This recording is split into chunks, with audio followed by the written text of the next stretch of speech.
Mewabahnya penyakit mulut dan kuku atau PMK membuat sejumlah peternak di Pangkal Pinang, Kepulauan Bangka Belitung ketar-ketir. Tak ayal dengan meredaknya PMK, sejumlah peternak resah karena membawa dampak besar bagi para peternak sapi. Seperti yang dialami salah seorang peternak sapi bernama Rangga. Akibat merebaknya PMK pada hewan ternak, ia harus mengeluarkan biaya tambahan untuk perawatan dan pakan di kandang sapi miliknya. Untuk informasi selengkapnya akan disampaikan langsung oleh rekan jurnalis Bangka Pos, Cepi Marlianto yang kini sudah terhubung bersama kami. Silahkan Cepi.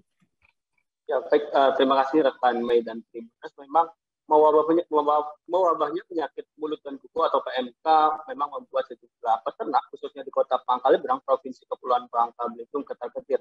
Sayang memang dengan merebaknya PMK, sejumlah peternak mengaku resah karena membawa dampak besar bagi para peternak sapi yang ada di Kota Pangkal Pinang. Rangga misalnya seorang peternak sapi di Kelurahan Ampuy, Kecamatan Pangkal Balam misalnya, di mana akibat merebaknya PMK pada hewan ternak, dirinya harus mengeluarkan biaya tambahan untuk perawatan dan pakan di kandang sapi miliknya. Di kandang sapi tersebut, seperti yang kita rekan Mei, memang biasanya mampu menampung 300 ekor sapi, namun sebagai upaya pencegahan saat ini pihaknya hanya menampung sekitar 200 ekor sapi saja, itu sebagai langkah antisipasi ataupun dari merebaknya PMK yang saat ini memang cukup gencar terjadi di khususnya di Kota Pangkal Pinang.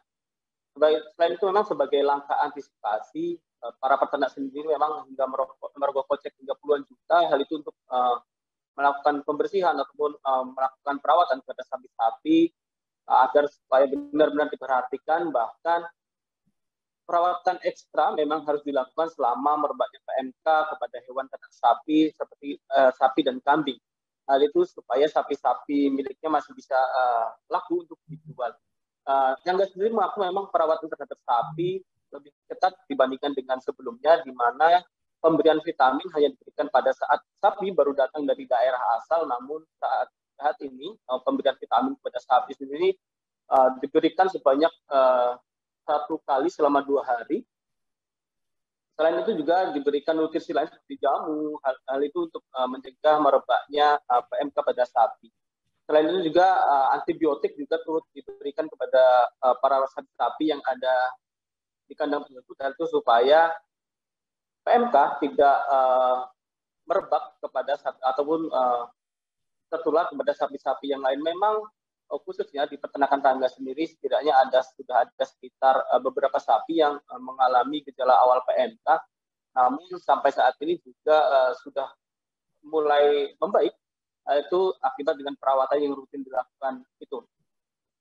Selain itu juga Rangga tak menampik dengan adanya PMK ini merupakan momok menakutkan bagi para peternak. Apabila sapi terserang di bagian kuku dan tidak segera diobati, hal itu tentunya dapat menimbulkan kerugian bagi para peternak sapi. Hal itu karena sapi tidak lagi dapat dijual dan hanya bisa dipotong. Kendati begitu, dengan adanya wabah PMK memang juga cukup mempengaruhi harga sapi di Kota Pangkal Pinang, di mana memang khususnya di peternakan tersebut harga sapi mengalami kenaikan sekitar 1 hingga 2 juta per ekor. Untuk sapi biasa dengan ukuran sedang sendiri dibanderol mencapai 10 sampai 15 juta, sedangkan sapi jenis limosin dibanderol dengan harga 25 sampai 30 juta. Dengan merebaknya PMK tersebut, memang saat ini pemerintah Kota Pangkal Pinang telah melakukan lockdown atau karantina wilayah. Dengan begitu memang untuk pasokan sapi tahun ini dipastikan anjlok, di mana dengan adanya kebijakan karantina wilayah ini pemerintah Kota Pangkal Pinang memutuskan untuk tidak mengirim ataupun mengambil sapi dari dalam maupun dari luar Pulau Bangka. Wali Kota Pangkal Pinang, Maulana April, menyebut memang sejauh ini terdapat sekitar 336 hewan ternak di Pangkal Pinang juga sapi yang dinyatakan suspek PMK. Sejauh ini juga pihaknya telah berusaha menangani wabah tersebut dengan baik, di mana memang untuk Dinas Pertanian dan Pangan Kota Pangkal Pinang telah melakukan tindakan seperti melakukan penyuntikan dan tindakan pengobatan lain untuk mengantisipasi PMK dalam rangka pencegahan dan penyembuhan kepada hewan ternak peternak yang sapinya terserang PMK. di mana langkah tersebut dinilai sudah cukup efektif untuk menanggulangi wabah PMK, dengan harapan memang sampai saat laporan dengan adanya kebijakan lockdown ini, setidaknya dengan sapi-sapi yang terpapar ini memang membutuhkan masa recovery yang cukup lama, di mana sapi yang terserang PMK sendiri memang untuk melakukan pemulihan sendiri memang membutuhkan waktu hingga berbulan-bulan. Maka dari itu pemerintah Kota Pangkal Pinang sendiri memastikan bahwa harga sapi menjelang Idul Adha nanti dipastikan akan merangkak naik dan menjadi langka. Begitu rekan Mei dan Tribuners. Baik, terima kasih Cepi atas laporan Anda, dan Tribuners, wartawan kami juga telah menghimpun wawancara dengan peternak sapi serta Wali Kota Pangkal Pinang. Berikut tayangannya untuk Anda. Dinas Pertanian kita sudah turun tangan, sudah turun ke lapangan untuk melakukan tindakan penyuntikan, terus beberapa tindakan-tindakan lain dalam rangka pencegahan dan penyembuhan, di mana para petani kita yang terkena sapinya yang terkena PMK ini. Mudah-mudahan, tapi insya Allah sampai hari ini saya mendengar laporan belum ada yang meninggal dunia sapinya.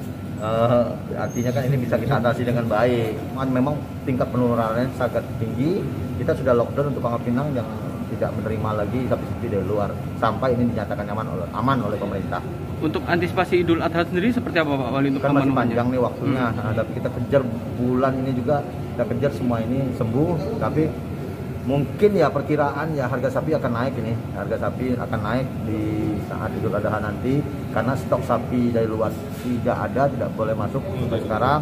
Sapi yang ada di kita ini juga recovery untuk penyembuhan itu butuh waktu.